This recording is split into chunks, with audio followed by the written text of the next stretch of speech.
from 360 Strong Women. Welcome back to Coffee Talk with Beth. I'm so glad that you have come, particularly today, because today we're talking about 5 tips to help you be consistent. And that could be consistent with any type of goal. So I want you to particularly think about what is it that you're not consistent with, and perhaps write it down or just think about it as we talk. I'll throw out some examples and it may land with you, may not. There could be a specific thing that you want to be consistent with and you haven't been successful in that. I'm going to give you 5 tips on how to be more consistent. Grab a cozy chair for us to just talk about this. 5 tips. The first thing is, let's define your why.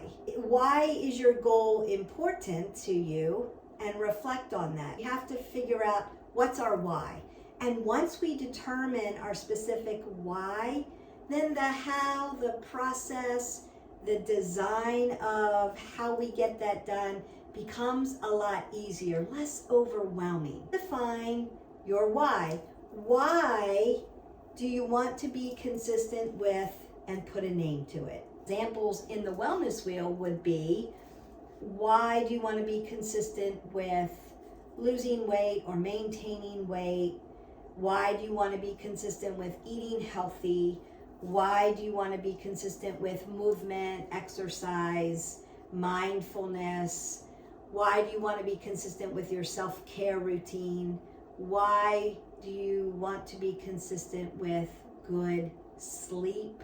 And why do you want to be consistent with maintaining your friendships, your social well-being? All of those could be a why goal. One is, if you're consistent in all of those things, you will be a healthier human being, a better version of your healthy self. Also, be a leader in helping others determine their why and help them be more consistent. So it could be, I'm consistent in these things, but I have a friend who struggles. I have a mom, a sister, a daughter, a person in my life, doesn't have to be female, that struggles with these things, and I want to be able to help them. So it's a pay it forward type of thing. You can be a leader in this. It may not be that you're struggling at all with consistency, but you don't know how to teach somebody else to be consistent. So this can be very helpful.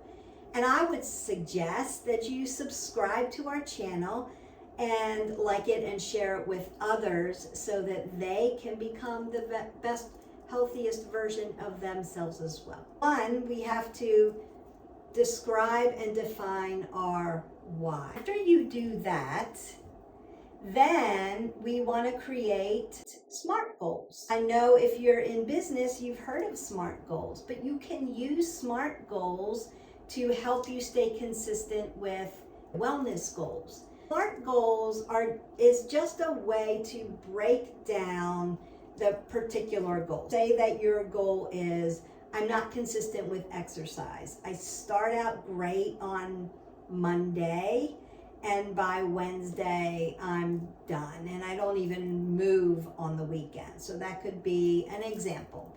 Or I exercise for a week and then slowly I'm sore and I don't go back to it. We could talk about that another time. Or I've decided Sunday that on Monday I'm going to start eating healthy, and then by Thursday your cravings are so bad because you're doing things cold turkey maybe, and then you become inconsistent with it. A lot that goes on in our head when we pick these goals to be consistent, and we think that we have to be so disciplined with making it happen, and it's a struggle. And that's why we're here to help one another. So if you set your why, I want to move more so that when I get up in the morning, my joints don't hurt. I want to move more so that I can play with my kids. I can get on the floor and play with them. I can play with my grandkids. I can run around in the yard with them. So that might be your why. I want to be healthier. I want to eat healthier because I'm struggling with a heart issue, an autoimmune disease, I have arthritis, my weight's creeping up because I'm in postmenopausal or I'm in menopause. Those are things that women across the globe are going to struggle with sometime in their life. To define the why, everybody's why is going to look a little different.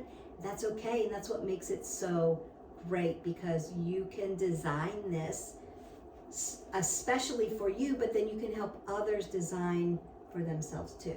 Why do I have this goal? And then set out your SMART goal. And you can write it down, you can do it on the computer, you can do a video chat with yourself. SMART, it's an acronym, and the first one is to be specific.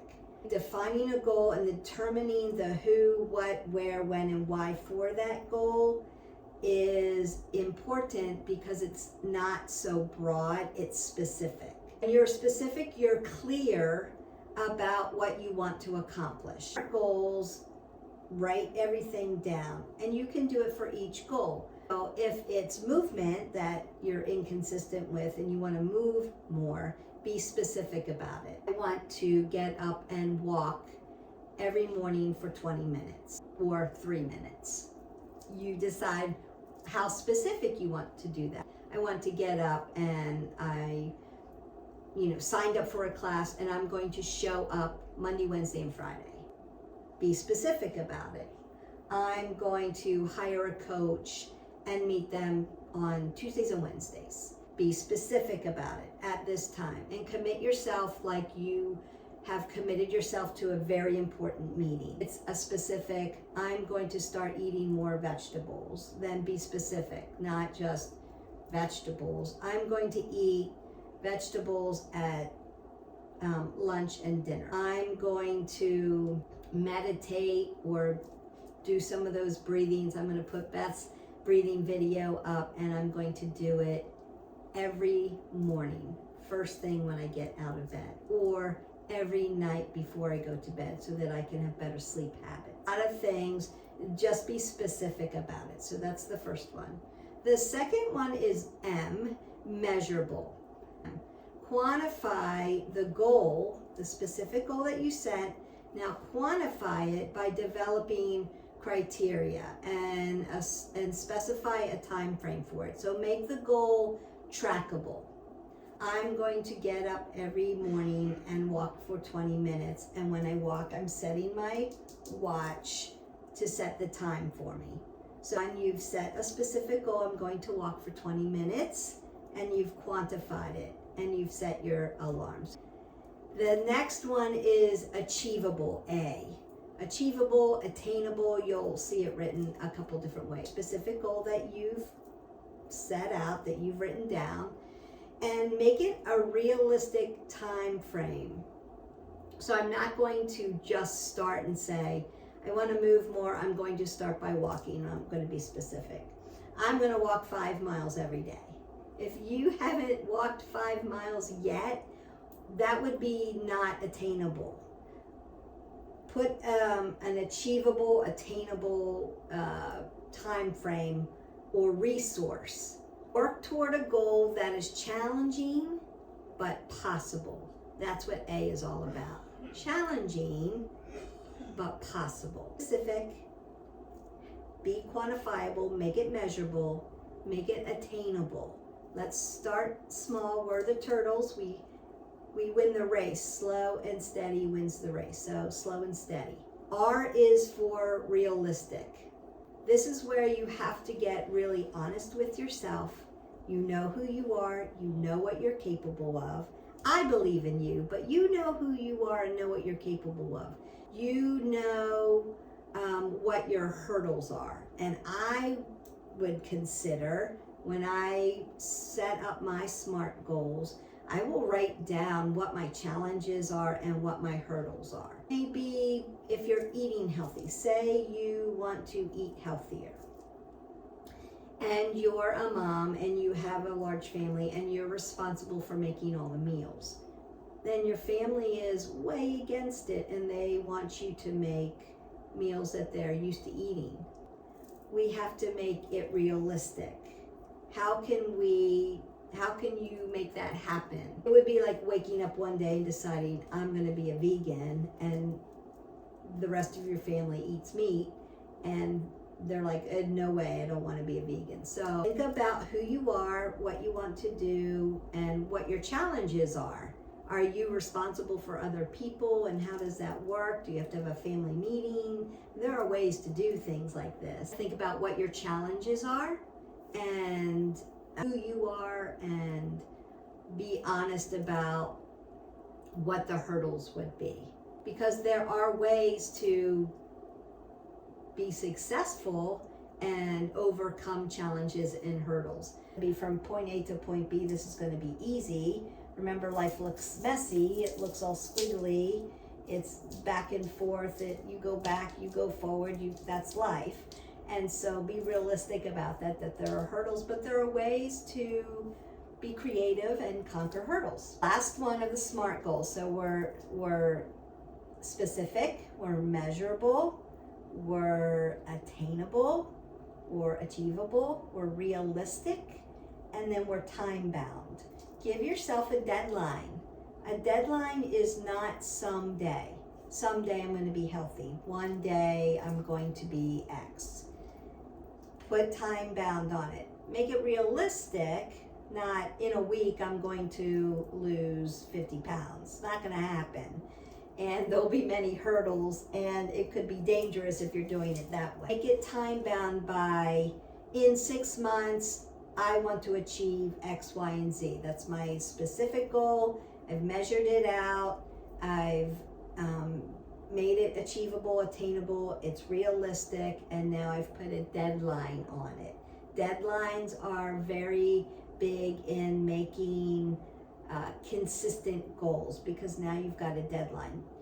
We meet our deadlines at work, and so therefore we want to be able to put a deadline on our specific goals so that they can become realities. Our 5 tips, our first thing, define your why. Why do you want to be consistent in this goal?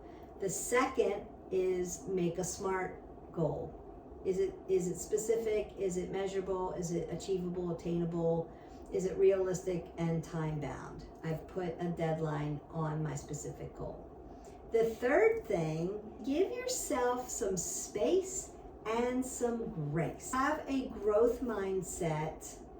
Use the stumbles, the challenges, the failures as a jump off point for your victory. Consider that, remember I talked about this linear. It's not, I have my specific goal and it just chugs along this linear line of perfection. We're never going to be that. We're humans.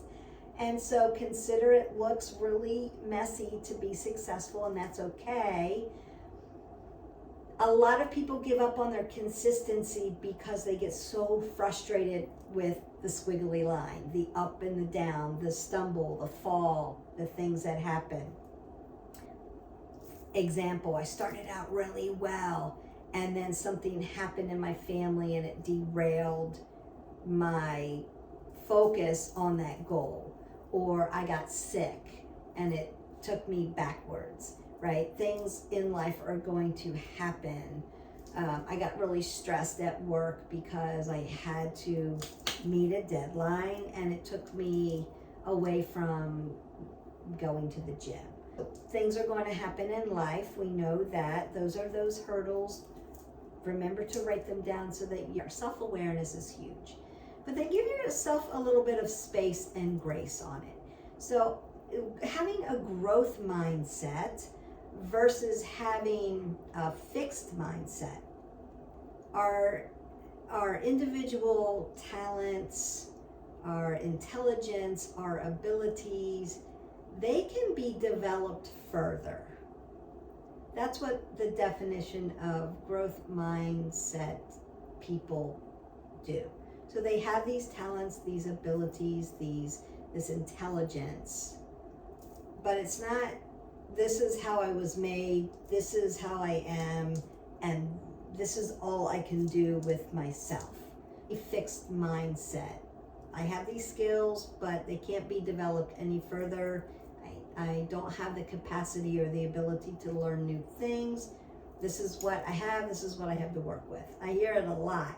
That would be a fixed mindset. A growth mindset person would say, I have all these capabilities, but I have the capacity to learn more. I have the capacity to expand my world and learn more. Therefore, when I'm learning something, I'm going to have failures along the way. And I can use those failures to get better at something. This is really important when it comes to being consistent about goals. If you can give yourself some space and grace about learning, being in the learning of these new things, new eating healthy habits, new movement habits, maybe taking a new exercise class that you've never taken before. Perhaps you've never lifted weights and now you're going to learn. There's a learning curve. Perhaps you want to learn kickboxing from me, and so you've pulled up some of the videos, and there's a learning curve, so you may have to watch it a lot of times, and that's okay. There's capacity for people that are willing and open to learn new things. They can jump over these hurdles and give themselves some space to learn it and some grace to know, I'm going to stumble, I'm going to fall, it's going to be messy, it's going to look messy, but in the end, I'm going to be successful because I'm just going to keep going. I'm just going to keep learning and moving forward. That's what the turtle does, right? We don't get frustrated with, I can't learn anymore and therefore I'm never going to make that goal. That's fixed. That stops your growth. If you can adapt to growth mindset living and expand, there's opportunities, what we call opportunities for refinement. There's an opportunity for me to learn a little bit more about myself, to learn something new, to learn and investigate in a new recipe that might be healthy for me, to learn how to breathe and meditate so that I can calm my body down and be less stressed.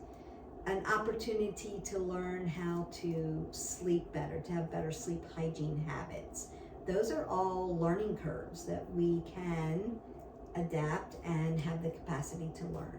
Space and grace is just giving yourself the opportunity for refinement. And when stumbles happen, when we stumble, we fail, we fall, it gets messy, we don't give up. We just take all that mess, gather it up, and use it for the next stepping stone to success. I stumbled here, I learned from it, I didn't fail, I'm not out, I'm just going to learn again and then keep going. Great life lesson for all of us. And I would say consider that once you've adapted to space and grace for yourself, we can also learn how to give space and grace to others. And that's a really great gift that you can give somebody. And then use what you've learned to propel yourself to the next level. Space and grace. The fourth tip I can give you is accountability. And we all know what accountability is, and we can use, so I'm not going to go down a deep rabbit hole about accountability. What I would say is you're using people for an accountability, because the first thing most people say is, I need an accountability partner. So go back to the last coffee talk we did about inner circles. Make sure your accountability partner is somebody that you trust, somebody that is going to actually hold you accountable and not just use a lot of words, somebody from your inner circle that's going to help you with it. If it's a person that you're using, make sure that it's one, from your inner circle, or two, a professional that can help you stay accountable. And now we are living in the world of technology, so there are many applications that you can use. There's apps to help you stay accountable to specific goals. There's organization apps, there are healthy eating apps, there are movement apps, there's this channel we can help you. So there are a lot of ways. You can hire a coach. I'll do a coffee talk on how to vet for coaches and trainers, because that's really important. But accountability. So if you need somebody, you just need somebody in your corner helping you say, hey, how's that goal going? The next level. And then the fifth tip I would say is to keep a journal. And a journal can be a form of being accountable. You can journal to help navigate the SMART goals, the specific, measurable, attainable, realistic, and time-bound goal that you've set for yourself. And you can keep track of your emotions. Just starting out on a specific goal, you've defined your why, you've written down your SMART goals, you're giving yourself as much space and grace, but it's learning. You're learning to be more growth-minded. You've got an accountability partner on that. However, for yourself, body and mind working together to make these things come together, we do a lot of self-sabotaging with our own emotions. I'm not good enough. I'm never going to get there. Negative, negative, negative. Consider writing it down so that you can see habits. What you're thinking is habitual. And write it down so that you can navigate the emotions. And consider when you see these habits, and if they're negative, call yourself out on it or talk to your accountability partner about it. You need somebody to go through that mess with, instead of just listening to yourself, and I'm never going to make it, blah, blah, blah, and then the consistency goes right down the tube. Journaling can be a very therapeutic way to work through emotions that you're going to have, trying to keep things consistent. 5 great tips on how to be consistent with a goal. And let me just end by saying, define your why. Define why you want this goal. Set it out in a smart way. Be specific. Have it be measured, right? Be clear about what the specific goal is. Make it trackable. Is it attainable? Work towards a challenging goal that's possible. Make it realistic. Be honest with yourself about it. And journaling can help that too. And then put a date on it. Give yourself a deadline. Give yourself some space and grace as you work through this. It doesn't happen right away. It gets messy. Have a growth mindset about it. What you're learning and how you can keep propelling yourself forward. That's part of the excitement of being consistent with a goal, is what you're learning along the way. And then you can share that with others. Have an accountability partner, app, professional of some kind. And then keep a journal about it so that you can help yourself work to the next goal. Help yourself through those emotional times. But you'll start to see patterns with journaling. Journaling is a really good way to dig deep down inside. And remember, it's just for you. And if you don't like writing, then you can journal on your computer. You can journal video. Keep video journals for yourself. That can be very therapeutic as well. So that is it. 5 tips on how to stay consistent. I am so happy that we got to spend this time together. I enjoyed talking to you about this. Don't forget to subscribe below. Hit that little button so that you don't miss out on content. Keep sharing with your friends so that we can build this tribe together. It's really important for women to lift each other up and not tear each other down. And that's one of the purposes for this channel, is to grow a tribe of women who want to be the best, healthiest versions of themselves. And that's where we want to get to. So if you know somebody that could use this time, these videos, then share it with them too. Leave comments below and let me know what else you want to talk about.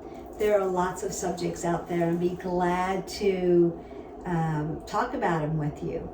Until then, don't forget to live your life 360, and I'll see you next time. Bye.